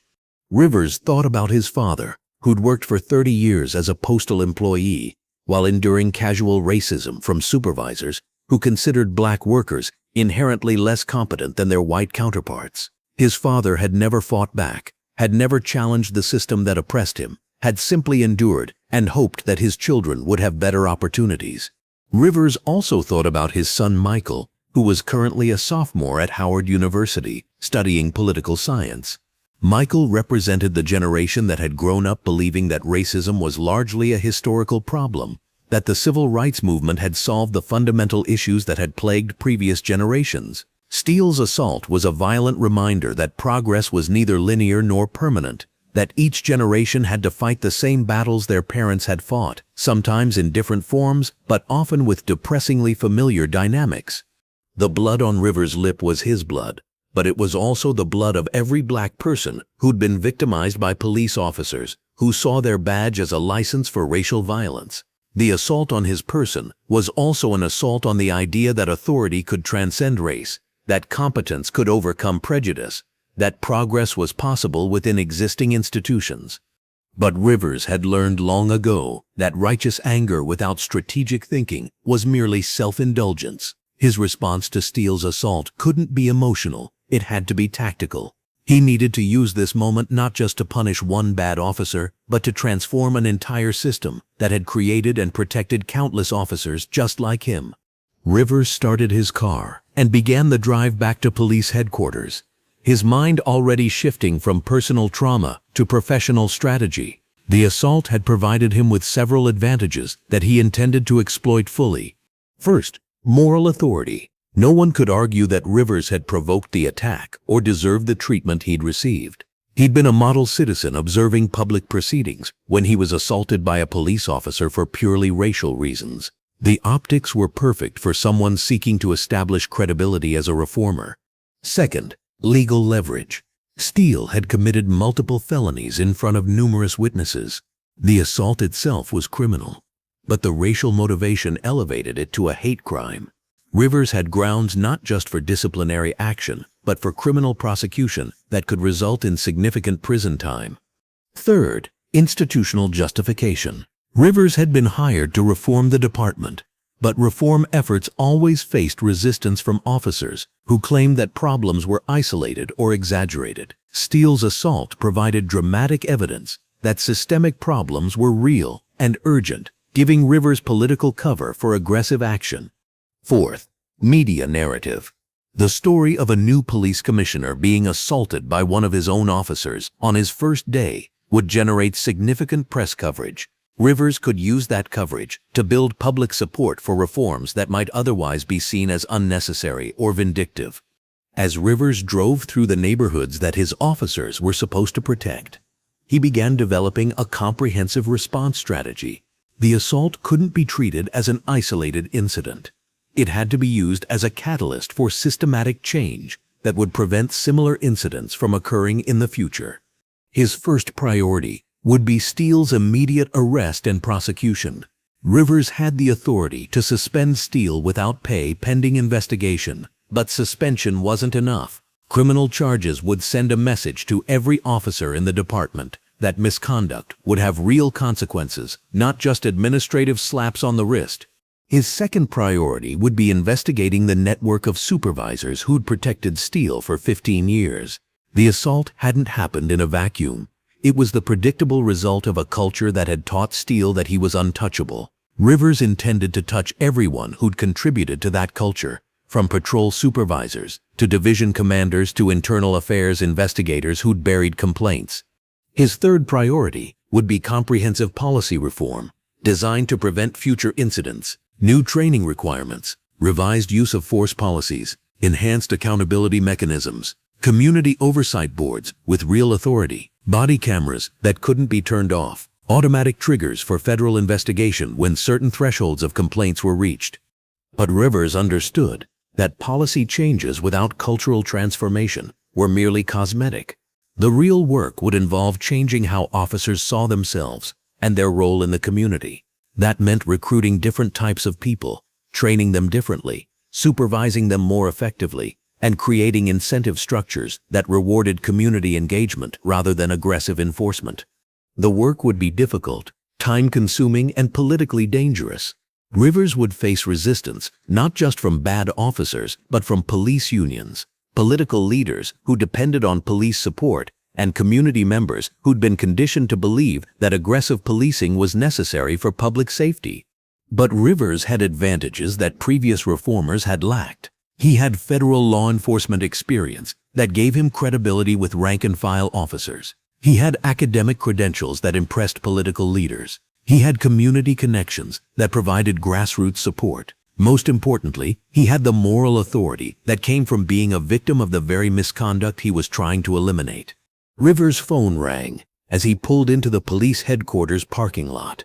The caller ID showed Mayor Patricia Valdez, who'd undoubtedly heard rumors about something significant happening at the courthouse. "Clayton," Valdez said before Rivers could speak, "I'm getting reports about an incident involving one of our officers. Can you fill me in?" Rivers considered his response carefully. Valdez had hired him specifically to address problems like Owen Steele, but she was also a politician who worried about public perception and media coverage. She needed to be prepared for what was coming without being given information that might compromise her ability to maintain appropriate political distance from law enforcement operations. Officer Owen Steele assaulted a citizen in Courtroom 7 this morning. Rivers said simply, the assault was unprovoked, racially motivated, and witnessed by numerous people, including court personnel. I'll be filing criminal charges and initiating disciplinary proceedings. There was a long pause before Valdez responded. Is the victim going to require medical attention? Are we looking at a lawsuit? Rivers almost smiled at the questions, which revealed Valdez's political instincts and practical concerns. She was thinking about liability and public relations rather than justice and accountability. It was a natural response for someone in her position, but it also illustrated why police reform had been so difficult to achieve in the past. The victim is fine, Rivers said. As for lawsuits, that will depend on how seriously we take our responsibility to address the underlying problems that created this situation. Another pause. Clayton, I hope you understand that we need to handle this carefully. Officer Steele has been with the department for 15 years. He has friends, supporters, people who might see aggressive action as unfair or politically motivated. Rivers had expected this response. Valdez wanted reform in principle, but was nervous about the practical implications of actually implementing it. She'd hired him to solve problems, but hoped he could do so without creating new ones for her administration. Madam Mayor, Rivers said quietly, Officer Steele committed multiple felonies in front of witnesses while on duty and in uniform. There's nothing careful about criminal behavior, and there won't be anything careful about my response to it. If that creates political problems for your administration, I'd suggest that those problems are preferable to the legal and moral problems of failing to address police misconduct. The conversation ended with polite but tense agreement that Rivers would keep Valdez informed of developments while maintaining operational independence. Rivers understood that his relationship with the mayor would be tested by every significant decision he made, but he also understood that backing down from this first challenge would undermine his authority for the remainder of his tenure. As Rivers walked into police headquarters for the first time as commissioner, he felt the weight of institutional history pressing down around him. This building had housed decades of corruption, cover-ups, and complicity. Officers like Steele had walked these hallways with impunity, confident that their misconduct would be protected by colleagues who valued loyalty over lawfulness. But history could be changed by people willing to change it. Rivers intended to transform this building from a symbol of institutional failure into a model of professional law enforcement. The blood on his lip would dry and heal, but the changes he was about to implement would be permanent. The assault that Owen Steele had intended as an assertion of dominance had become the catalyst for his own destruction and the transformation of everything he'd thought he could control. Rivers had been struck as a victim, but he would respond as an authority figure with the power to ensure that such violence never happened again. Justice, Rivers reflected as he entered his new office, was sometimes a dish best served with blood still fresh on your lip and righteousness burning in your heart. 3 hours and 47 minutes after Owen Steele had committed career suicide without realizing it, Clayton Rivers returned to Courtroom 7. This time, he didn't enter quietly through the back doors as an anonymous observer. This time, he walked through the main entrance with the measured confidence of someone who owned every inch of the building around him. The bruise on his face had darkened to a deep purple, and his split lip bore dried blood that he'd deliberately chosen not to clean completely. He wanted everyone to see exactly what Officer Owen Steele had done to their new police commissioner. Rivers had spent the intervening hours in careful preparation. Phone calls to federal contacts who could provide investigative support, consultations with the district attorney's office about criminal charges, meetings with internal affairs officials who would soon find themselves under the same scrutiny they'd failed to apply to officers like Steele. Most importantly, a brief but comprehensive briefing with his senior command staff, during which he'd made it clear that the era of protecting bad officers was permanently over. The reactions from his new subordinates had been revealing. Some had expressed genuine shock and promised full cooperation with whatever investigations followed. Others had maintained careful neutrality that suggested they were calculating how best to position themselves in a rapidly changing environment. A few had shown barely concealed hostility, making it clear that they viewed Rivers not as their legitimate commander, but as an outside agitator, threatening their comfortable arrangements. All of those reactions had been noted and would inform Rivers' decisions about who could be trusted with the transformation he was planning to implement. Now walking back into the courtroom where he'd been assaulted, Rivers carried with him the full authority of his position and the absolute moral clarity that came from being both victim and prosecutor in the case he was about to make. The briefcase in his hand contained Steele's complete personnel file, documentation of every complaint that had been buried, every investigation that had been sabotaged, every opportunity for accountability that had been deliberately ignored. The courtroom had resumed normal operations, but the atmosphere remained charged with the residual tension from the morning's events. Judge Brennan was attempting to maintain professional composure, but his frequent glances toward the spot where the assault had occurred suggested that he was having difficulty concentrating on routine proceedings. The gallery was more crowded than usual, filled with people who'd heard rumors about something extraordinary happening and wanted to witness whatever came next. Officer Owen Steele stood near his usual position by the entrance, but his posture was different than it had been that morning. The casual arrogance had been replaced by something closer to nervous energy. He'd spent the past few hours fielding questions from colleagues who'd heard conflicting accounts of what had happened. Some versions portrayed him as the victim of an aggressive citizen who'd forced him to use necessary restraint. Others suggested that he'd overreacted to a minor provocation. None of the accounts suggested that he'd assaulted the new police commissioner, because none of his colleagues could imagine that possibility. In their worldview, commissioners were political appointees who spent their time in offices and meeting rooms, not anonymous citizens sitting in courtroom galleries. The idea that Steele might have unknowingly attacked his own boss was so improbable that it hadn't occurred to anyone involved. Steele's confidence had been further bolstered by a conversation with Lieutenant Frank Carlucci, who'd assured him that the incident would be handled through normal channels. "Some troublemaker tried to make you look bad," Carlucci had said. "We'll investigate, find no wrongdoing, and move on, same as always." The phrase "same as always" had been particularly comforting to Steele. It suggested continuity, predictability, the maintenance of arrangements that had protected him for 15 years. He had no reason to believe that this incident would be handled any differently than the 17 previous complaints that had been filed against him and subsequently dismissed. When Rivers entered the courtroom, the first person to notice him was court reporter Jennifer Walsh, whose job required her to maintain awareness of everyone in the room. She recognized him immediately as the assault victim from that morning, and her sharp intake of breath caught the attention of others around her. A whispered conversation began spreading through the gallery like ripples in a disturbed pond. "That's him, the man who got hit. What's he doing back here? Look at his face." Judge Brennan noticed the disturbance and looked up from the case file he'd been reviewing. When he saw Rivers, his expression shifted from irritation at the disruption to something approaching alarm. The judge had spent the past few hours trying to convince himself that the morning's assault had been an unfortunate but isolated incident that could be managed through quiet administrative channels. Rivers' return suggested that management through quiet channels might not be possible. Rivers walked down the center aisle with deliberate slowness, allowing everyone in the courtroom to see him clearly, to note the visible evidence of Steele's assault, to understand that he wasn't intimidated or deterred by the violence he'd endured. His presence was a direct challenge to the assumption that victims of police brutality would disappear quietly rather than demand accountability. Steele noticed the commotion and turned to see what was causing it. When his eyes met Rivers across the courtroom, his first reaction was confusion rather than recognition.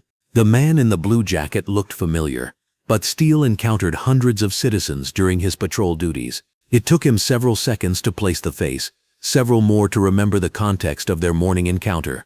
When recognition finally dawned, Steele's first emotion was irritation rather than concern. What was this guy doing back here? Had he come to make some kind of scene, to embarrass Steele in front of his colleagues and the court? The possibility that Rivers might be someone important enough to cause real problems still hadn't occurred to Steele, whose worldview couldn't accommodate the idea that important people looked like the man he'd assaulted.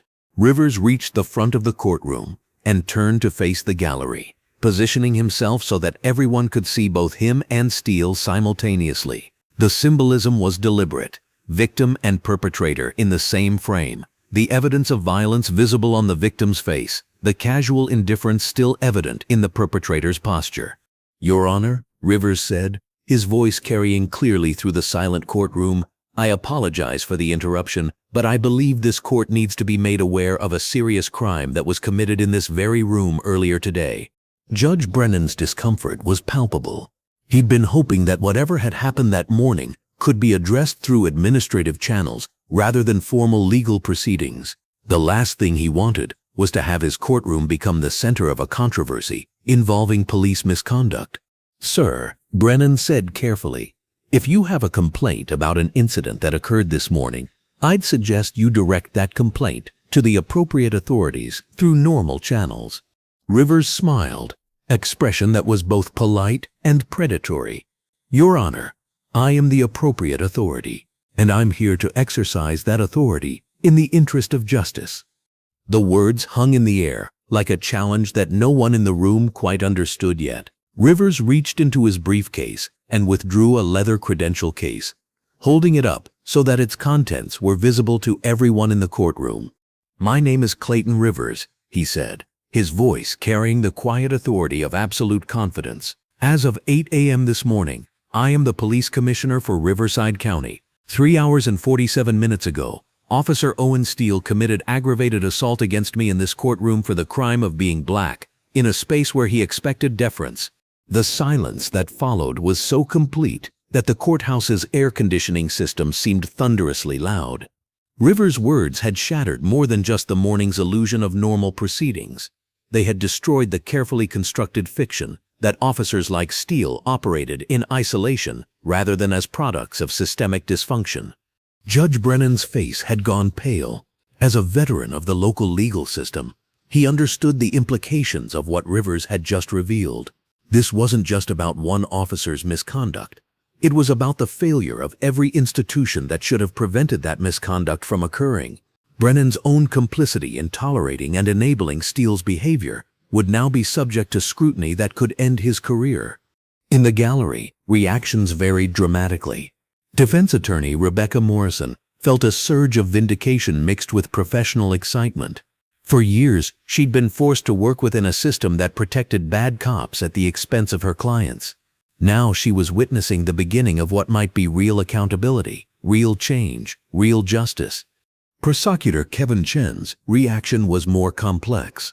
On one hand, he recognized that Steele's credibility as a witness was now permanently destroyed, which would create significant problems for dozens of pending cases. On the other hand, he felt genuine relief that the systematic corruption he'd been forced to tolerate might finally be addressed by someone with the authority to actually fix it.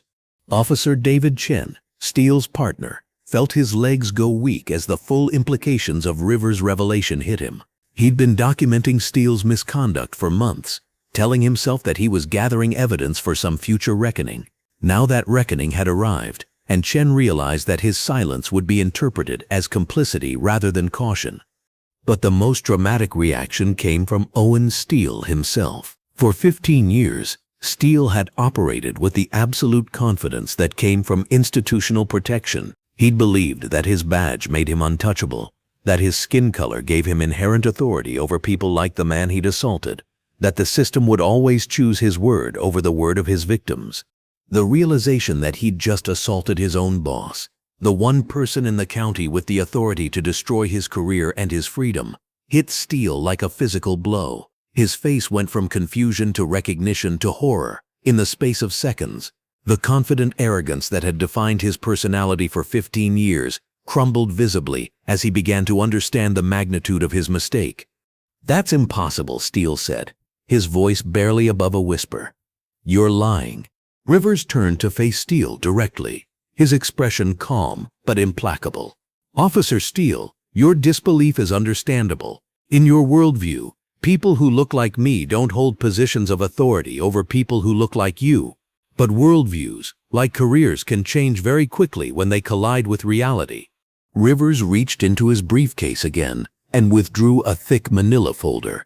"This is your personnel file, Officer Steele. 17 formal complaints over 15 years. Multiple allegations of excessive force, racial profiling, sexual harassment, and intimidation of witnesses. Every complaint was dismissed or downgraded by supervisors who prioritized protecting you over protecting the citizens you were sworn to serve.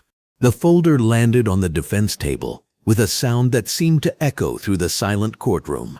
Rivers' voice remained calm, professional, but everyone present could hear the steel underneath his measured tone. What makes this morning's assault particularly significant, Rivers continued, is that it was committed in front of numerous witnesses, including court personnel whose testimony will be unimpeachable. You didn't just commit a crime, Officer Steele. You committed a crime that can't be covered up, can't be explained away, and can't be buried in the administrative graveyard where your previous misconduct has been hidden. Steele's breathing had become rapid and shallow. The reality of his situation was beginning to penetrate his shock. He wasn't just facing disciplinary action. He was facing criminal prosecution for assaulting a police commissioner. The network of protection that had shielded him for 15 years couldn't help him now, because the person he'd victimized was the person who controlled that network. "You set me up," Steele said, desperation creeping into his voice. "You came here looking for trouble." Rivers' laugh was genuinely amused. "Officer Steele, I came here to observe how my officers behaved when they thought no one important was watching. You provided a more dramatic demonstration than I could have imagined. The only person who set you up was yourself, through 15 years of behavior that made this morning's assault inevitable." Judge Brennan found his voice, though it sounded strained and uncertain. "Commissioner Rivers, while I appreciate the gravity of what you're alleging, this courtroom isn't the appropriate venue for—" "Your Honor," Rivers interrupted smoothly, "this courtroom is exactly the appropriate venue. This is where the assault occurred. This is where Officer Steele's pattern of misconduct has been enabled by a system that treats his testimony as credible despite overwhelming evidence to the contrary. This is where justice has been denied to his victims through institutional indifference and willful blindness." Rivers turned back to face the gallery, addressing not just the people in the room, but the broader community that would soon learn about this moment through media coverage and social media posts that were already spreading across the internet. "Ladies and gentlemen," he said, "what you witnessed this morning was not an isolated incident. It was the predictable result of a culture that has taught officers like Steele that they are above the law, that their victims are beneath consideration, that accountability is for other people in other places." He paused, allowing his words to sink in before continuing. "But cultures can be changed by people willing to change them. Accountability can be imposed by people willing to impose it. Justice can be served by people willing to serve it." Rivers walked over to where Steele stood, stopping just close enough to force the officer to look up at him. The physical dynamic was symbolic. Authority confronting corruption, justice facing down impunity, the future displacing the past. "Officer Owen Steele," Rivers said formally, "you are under arrest for aggravated assault, assault and battery, violation of civil rights under color of authority, and official misconduct. You have the right to remain silent, though your actions this morning have already spoken volumes about who you are and what you represent." The Miranda warning that followed was delivered with the same professional precision that Rivers had brought to hundreds of arrests during his career. But this arrest was different. This wasn't just about one bad cop. It was about sending a message to every officer in the county that the era of unaccountable policing was over. As Rivers placed handcuffs on Steele, the courtroom remained frozen in stunned silence. The casual brutality that had seemed so routine that morning had been transformed into a career-ending catastrophe in the space of a few hours. The man who'd been victimized had revealed himself to be the person with ultimate authority to ensure that victimization never happened again. Steele's colleagues watched in disbelief as their seemingly untouchable partner was led away in handcuffs. The protection they'd assumed would always be available had evaporated the moment Steele chose the wrong victim. The system that had enabled his misconduct for 15 years had turned against him with the devastating efficiency that only comes when corruption is confronted by competent authority. As Rivers walked Steele toward the courtroom exit, he paused to address Judge Brennan one final time. "Your Honor, I trust that this court will take appropriate measures to ensure that future proceedings reflect the highest standards of justice and professional conduct. The citizens of Riverside County deserve nothing less. The message was clear. Everyone who had enabled Steele's misconduct, from patrol supervisors to court officials, would now be held accountable for their role in creating the culture that had made this morning's assault possible. Rivers pushed through the courtroom doors with Steele in custody, leaving behind a room full of people who were still struggling to process what they'd witnessed. The assault that had seemed like just another example of routine police brutality had been revealed as a transformative moment that would reshape law enforcement in Riverside County. The blood on Rivers' lip had dried, but the consequences of Steele's attack would flow for years to come. Justice, Rivers reflected as he led his prisoner toward a waiting patrol car, was sometimes best served by people who understood both sides of the law enforcement equation, what it felt like to be victimized by police power, and what it required to hold that power accountable. Owen Steele's 15-year reign of terror was over. Clayton Rivers' comprehensive reform of Riverside County law enforcement was just beginning. The news of Owen Steele's arrest spread through Riverside County's law enforcement community like wildfire, consuming dry timber. Within minutes of Rivers leading Steele away in handcuffs, cell phones were buzzing throughout the police department, courthouse, and district attorney's office. The impossible had happened. A 15-year veteran, with seemingly unshakable institutional protection, had been arrested by the new police commissioner for assaulting that same commissioner in open court. The first call came to Lieutenant Frank Carlucci while he was reviewing duty rosters in his office at the Central Precinct. Sergeant Patricia Donovan's voice was tight with barely controlled panic as she delivered the news that would reshape his understanding of everything he thought he knew about power dynamics in their department. "Frank, you need to sit down for this. Owen just got arrested by the new commissioner for assault." Carlucci's initial reaction was disbelief, mixed with irritation. "What the hell are you talking about, Patricia? Owen's at the courthouse doing testimony. Who's this commissioner supposed to be?" Clayton Rivers. The guy Owen slapped this morning? That was Rivers, the new police commissioner.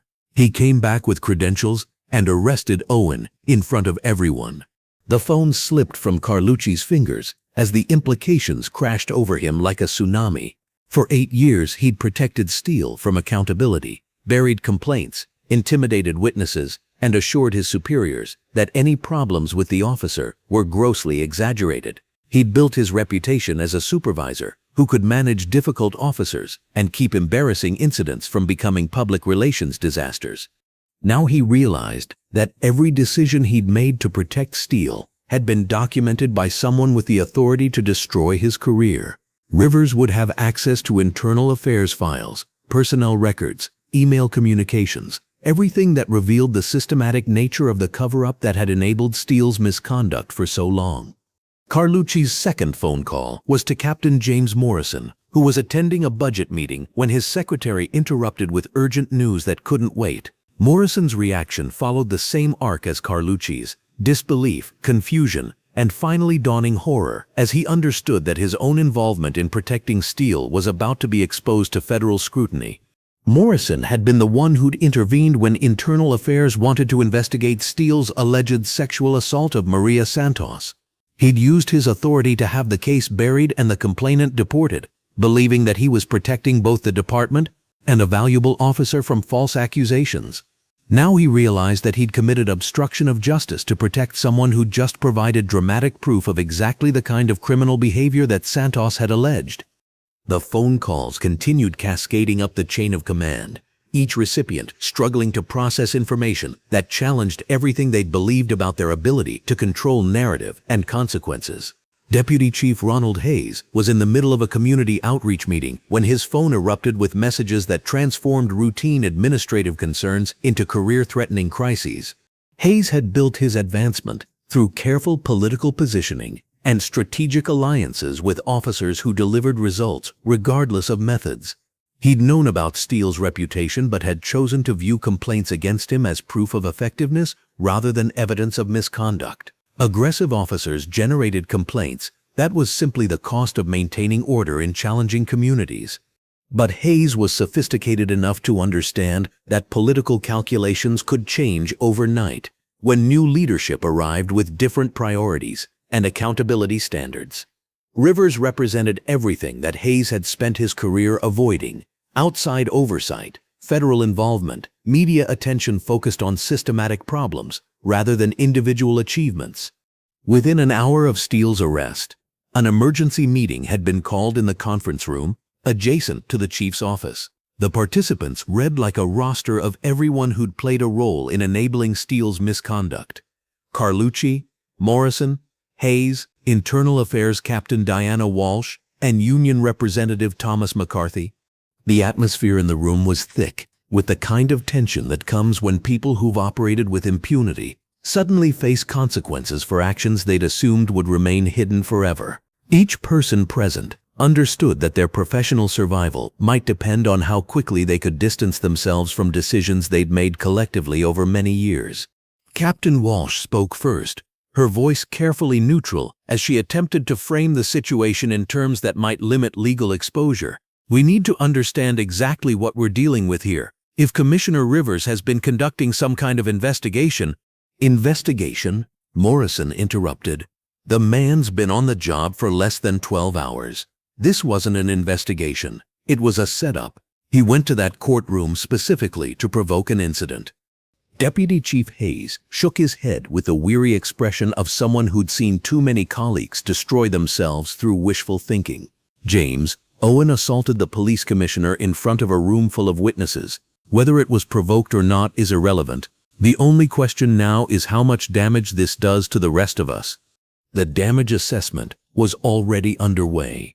Rivers had spent the past hour in his office reviewing personnel files, internal communications, and case dispositions related to complaints against Steele. What he'd found was a textbook example of institutional corruption: systematic burial of evidence, intimidation of complainants, falsification of investigative findings, and retaliation against officers who'd attempted to report misconduct.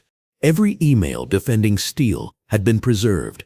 Every memo minimizing his actions had been documented. Every decision to transfer or discipline officers who'd challenged him had been recorded. Rivers now possessed a comprehensive paper trail that would support criminal charges not just against Steele, but against the supervisors who'd enabled his behavior. The federal implications were equally serious. Rivers' contacts at the Department of Justice had been monitoring Riverside County for potential civil rights violations, waiting for the right moment to launch a formal investigation. Steele's assault on the police commissioner provided the perfect justification for federal intervention that could result in a consent decree giving federal authorities direct oversight of department operations. Rivers understood that lasting reform required more than just prosecuting individual bad actors. It required dismantling the systems that had created and protected them. Steele's arrest was important symbolically, but the real work involved identifying and removing everyone who'd made officers like Steele possible. His first target was Lieutenant Carlucci, whose personnel decisions had consistently protected Steele from accountability. Rivers had discovered that Carlucci had received direct complaints about Steele's behavior from community members, fellow officers, and even prosecutors, but had buried each one through various administrative mechanisms.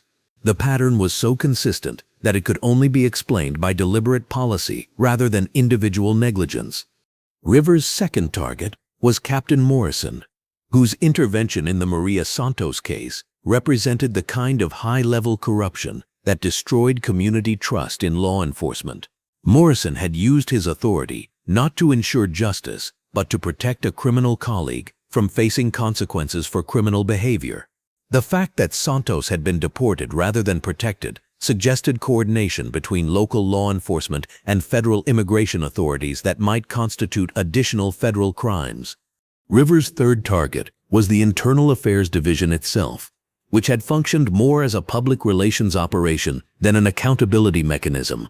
Under Captain Walsh's leadership, Internal Affairs had dismissed or downgraded hundreds of legitimate complaints while conducting investigations that seemed designed to exonerate officers rather than determine facts. The scope of the corruption was staggering, but Rivers had dealt with similar situations during his federal career. He knew that successful reform required swift, decisive action that demonstrated to everyone in the department that business as usual was permanently finished. Half measures and gradual change would be interpreted as weakness, and would allow corrupt networks to regroup and adapt. Rivers' phone rang with a call from FBI agent Sarah Martinez, his former colleague who now headed the Bureau's Civil Rights Division. Martinez had been monitoring developments in Riverside County through federal channels and was calling to offer assistance with what promised to be a complex investigation. "Clayton, I'm hearing some interesting reports about your first day on the job," Martinez said with barely concealed amusement. "Sounds like you've identified some immediate training needs." "You could say that," Rivers replied. "I'm going to need federal support for what comes next. This isn't just about one bad officer. It's about a systematic pattern of misconduct that's been protected by multiple levels of supervision." Martinez's tone became serious. "How extensive are we talking?" Rivers looked at the stack of files covering his desk, each one documenting another failure of accountability, another victim denied justice, another example of the institutional rot that had allowed officers like Steele to flourish, extensive enough to justify a consent decree if we can document everything properly. The conversation that followed laid the groundwork for a federal investigation that would eventually encompass not just individual misconduct, but systematic violations of citizens' constitutional rights. Rivers understood that federal involvement would create additional political pressure, but he also knew that lasting change required external oversight of internal reform efforts. Meanwhile, in the courthouse, Judge Brennan was conducting his own damage assessment. The assault he'd witnessed that morning had exposed his own complicity in a system that had consistently favored police testimony over physical evidence, officer credibility over victim testimony, institutional convenience over constitutional requirements. Brennan had presided over dozens of cases involving Steele's testimony, accepting his accounts of events even when they contradicted obvious facts or defied common sense.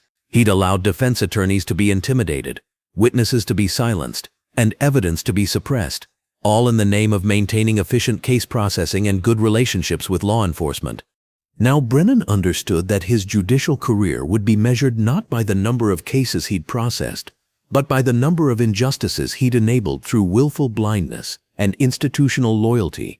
Rivers' dramatic revelation had forced him to confront the reality that his courtroom had become a staging ground for systematic civil rights violations. The media response was swift and unforgiving. Within hours of Steele's arrest, news crews were setting up outside the courthouse and police headquarters, drawn by a story that combined police brutality, institutional corruption, and dramatic irony in ways that guaranteed national attention. The image of a newly appointed police commissioner being assaulted by one of his own officers was too perfect to ignore. Social media amplified the story exponentially. Videos recorded by courthouse observers began circulating on platforms where they were viewed millions of times within hours. The hashtag #SteeleArrested began trending nationally, accompanied by commentary that ranged from celebration of accountability to conspiracy theories about elaborate setups designed to justify federal intervention in local law enforcement. The political implications were equally dramatic. Mayor Valdez found herself fielding calls from reporters, federal officials, and political opponents who demanded explanations for how someone like Steele had been allowed to operate with impunity for 15 years. Her morning conversation with Rivers about handling the situation carefully now seemed naive in the face of evidence that careful handling had been precisely the problem. By evening, the initial shock had been replaced by grim determination among those who understood that Steele's arrest was just the beginning. Rivers had made it clear that he intended to use this incident as a catalyst for comprehensive reform that would touch every aspect of department operations. The officers who'd protected Steele began lawyering up. The supervisors who'd enabled his misconduct started updating their resumes. The politicians who'd ignored community complaints about police brutality began crafting statements about their commitment to accountability and reform.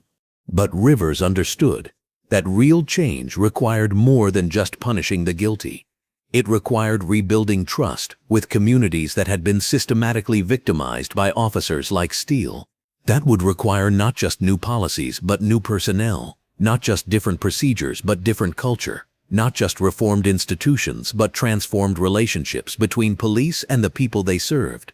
As Rivers worked late into the night, planning the comprehensive reforms that would follow Steele's prosecution, He reflected on the irony that his most effective day as police commissioner had begun with him being violently assaulted by one of his own officers. Sometimes, he thought, the most dramatic demonstrations of what was wrong with a system provided the clearest roadmap for fixing it. The blood on his lip had dried hours ago, but the consequences of Steele's assault would reshape law enforcement in Riverside County for generations to come. Justice, Rivers had learned, sometimes required personal sacrifice to achieve institutional transformation.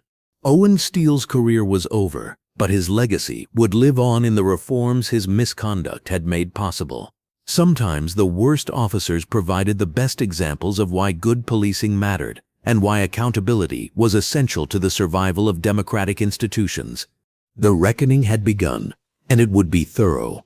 6 months after Owen Steele's assault on Police Commissioner Clayton Rivers in Courtroom 7, Riverside County looked like a completely different place. The transformation hadn't been easy, smooth, or universally welcomed, but it had been thorough, systematic, and irreversible. Rivers had used Steele's criminal attack as the foundation for the most comprehensive police reform effort in the county's history, dismantling decades of institutional corruption and rebuilding law enforcement from the ground up. The statistics told part of the story. Use of force incidents had dropped by 67%. Citizen complaints about police misconduct had decreased by 43%, while the percentage of sustained complaints had increased from 3% to 38%. Crime clearance rates had improved dramatically as communities began cooperating with investigations again. Most importantly, federal civil rights violations had essentially disappeared, replaced by policing practices that actually served and protected rather than intimidated and oppressed. But the real story was in the human transformations that had followed institutional changes. Rivers stood in his office on a crisp autumn morning, looking out at a department that bore little resemblance to the corrupt organization he'd inherited. Through his window, he could see new recruits participating in community engagement training, learning to view citizens as partners rather than adversaries. These weren't the same type of officers who'd been hired during the Steele era. Rivers had completely overhauled recruitment to prioritize emotional intelligence, cultural competency, and genuine commitment to service over physical intimidation and unquestioning obedience. The transformation had begun within hours of Steele's arrest, when Rivers had announced the immediate suspension of 17 officers who'd been identified as members of Steele's network of protection. Some had been suspended for direct misconduct, others for failing to report crimes they'd witnessed, and still others for participating in the systematic cover-up that had allowed officers like Steele to operate with impunity. Lieutenant Frank Carlucci had been the first to go, arrested on federal charges of conspiracy to violate civil rights and obstruction of justice. The evidence against him had been overwhelming. Emails directing subordinates to bury complaints, phone records showing coordination with other supervisors to transfer whistleblowing officers, and testimony from victims who'd been intimidated into withdrawing legitimate grievances. Carlucci's arrest had sent shockwaves through the department, but it had also sent a clear message. The era of protecting bad actors was permanently over. Officers who'd remained silent about misconduct out of fear for their careers suddenly found their voices, providing Rivers with information that led to additional arrests and terminations. Captain James Morrison had followed Carlucci into federal custody, charged with deprivation of rights under color of law for his role in the Maria Santos case. The investigation into Santos's deportation had revealed a pattern of cooperation between corrupt police officials and immigration authorities, resulting in federal charges that carried potential prison sentences of more than 20 years.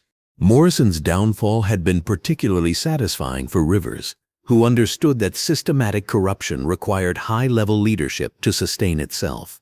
By prosecuting supervisors who'd enabled misconduct, Rivers had demonstrated that rank and tenure provided no protection from accountability when that accountability was backed by federal authority and unimpeachable evidence. The Internal Affairs Division had been completely restructured under new leadership that understood the difference between protecting the department's image and protecting the community's safety. Captain Diana Walsh had been transferred to a desk job processing parking tickets, replaced by Lieutenant Colonel Maria Elena Vasquez, a former military police officer with extensive experience investigating misconduct by fellow service members. Vasquez had brought military standards of accountability to civilian law enforcement, implementing systems that made it virtually impossible for complaints to be buried or investigations to be compromised. Her motto, displayed prominently in the Internal Affairs Office, was simple and uncompromising: integrity is not negotiable. The Union had initially resisted Rivers' reforms, filing grievances and threatening work slowdowns if disciplinary actions weren't reversed. But Rivers had anticipated this response and had built his reform effort on such solid legal and political foundations that Union challenges consistently failed. The Union representative who'd initially threatened him was now serving a federal prison sentence for his role in covering up sexual assault allegations against multiple officers. More importantly, Rivers had worked to change the culture that had made toxic Union leadership possible in the first place. He'd created alternative professional organizations focused on legitimate officer advocacy rather than misconduct protection, giving ethical officers alternatives to unions that prioritize solidarity over accountability. The recruitment transformation had been equally dramatic. Rivers had ended the department's previous practice of hiring military veterans with combat experience, but no training in community policing. Instead, he'd prioritized candidates with college education, social work experience, and demonstrated commitment to civil rights and community service. The new training academy bore no resemblance to the paramilitary boot camp that had produced officers like Steele. Instead of learning to view communities as occupied territory, new recruits studied conflict resolution, cultural competency, and de-escalation techniques. Instead of being taught that officer safety required treating all citizens as potential threats, they learned that community safety required treating all citizens as people deserving respect and protection. Rivers had also implemented comprehensive psychological screening that went far beyond identifying obvious mental illness. Candidates underwent extensive evaluation for racial bias, authoritarian tendencies, and capacity for empathy. Those who demonstrated the attitudes that had made officers like Steele possible were simply not hired, regardless of their other qualifications. The technology upgrades had been equally transformative. Body cameras were now mandatory for all officers, with footage automatically uploaded to federal servers that prevented local tampering or deletion.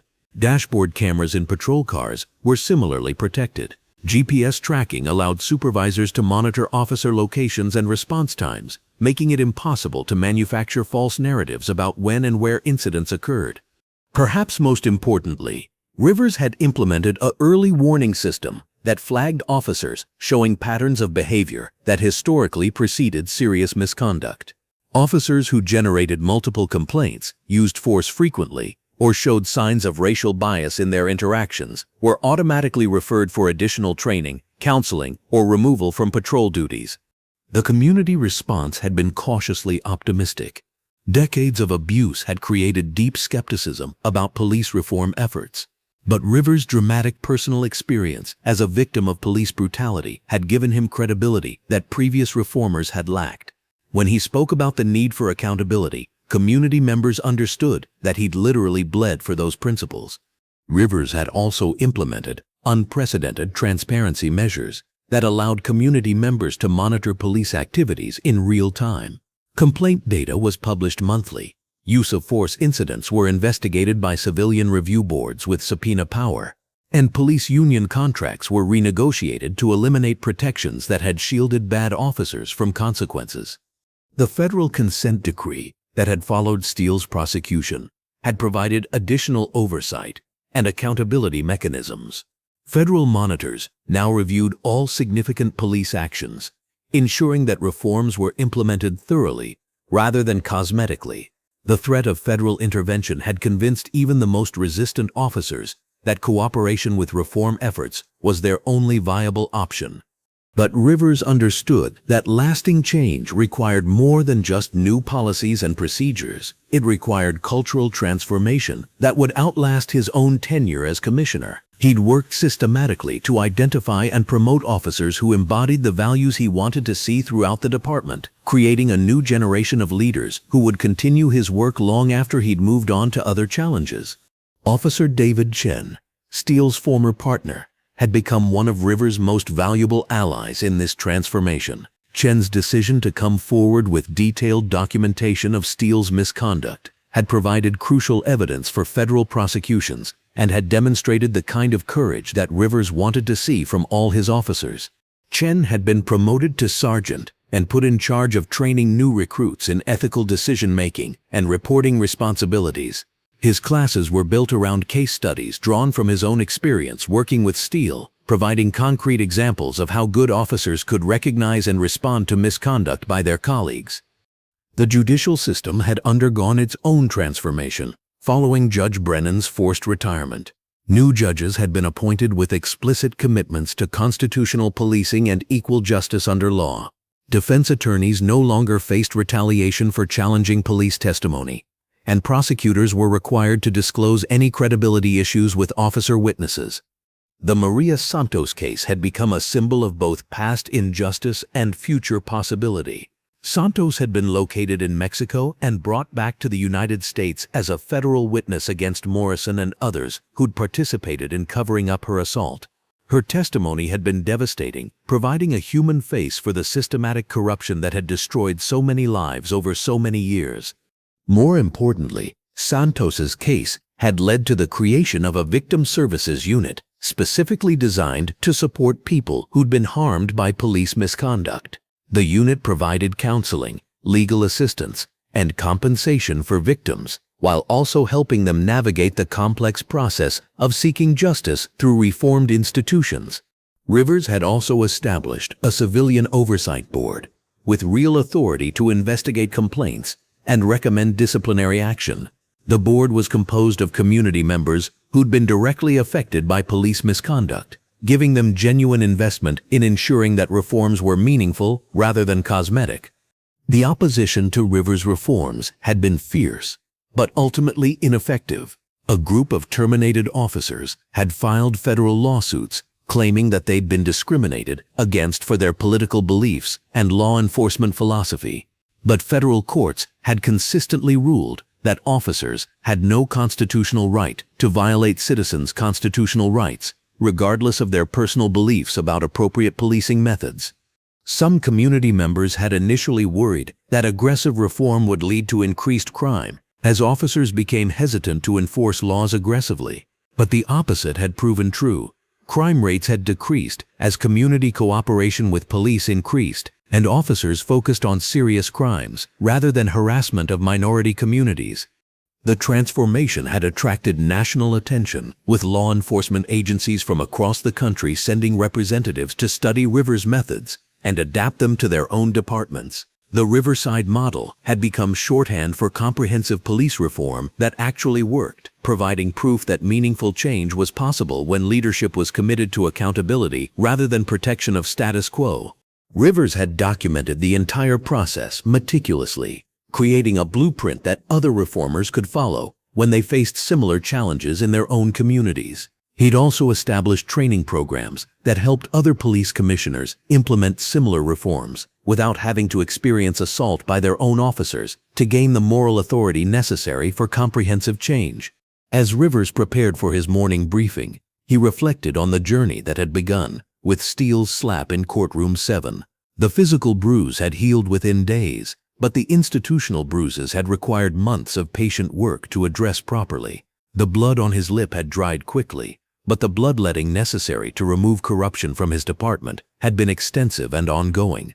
Steele himself was serving a 12-year federal sentence for civil rights violations, assault under color of authority, and conspiracy to obstruct justice. His plea agreement had required him to provide detailed testimony about the culture of corruption that had enabled his misconduct, leading to additional prosecutions and reforms. Even from prison, Steele was continuing to contribute to the transformation of the department he'd disgraced. The irony wasn't lost on Rivers that his most effective tool for reform had been his own victimization by the system he'd been hired to fix. But he'd learned long ago that effective leadership sometimes required personal sacrifice, that meaningful change often emerged from moments of crisis, and that justice was worth pursuing, regardless of the personal cost. His phone buzzed with a text from his wife Sarah. Saw the news coverage of the 6-month anniversary. Proud of you. Dinner tonight to celebrate?